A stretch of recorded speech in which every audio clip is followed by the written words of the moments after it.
Hi guys, Cooking with Dad here. Today we'll make pasta fagioli in a pressure cooker. Start the SAUTE function and add a tablespoon of oil. Next add the ground beef, about a pound more or less if you're using it, and brown the ground beef. Next add the SOFRITO, consisting of a half a cup each of diced carrots, onions, celery, and 2 cloves of minced garlic. You want to cook this down for 10 to 15 minutes. It'll reduce significantly. Stir occasionally to keep it from sticking.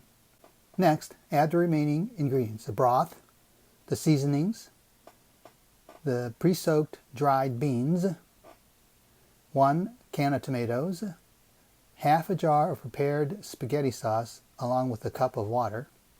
Cover, and then set the pressure cooker on high for 35 minutes.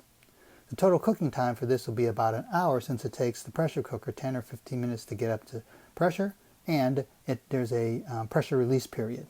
Once the pasta fagioli is done, uncover it, test the seasoning always, and then pour the soup on the noodles and serve with some kind of cheese. Enjoy. Cooking with Dad here. Please check out our website, cookingwithdad.net.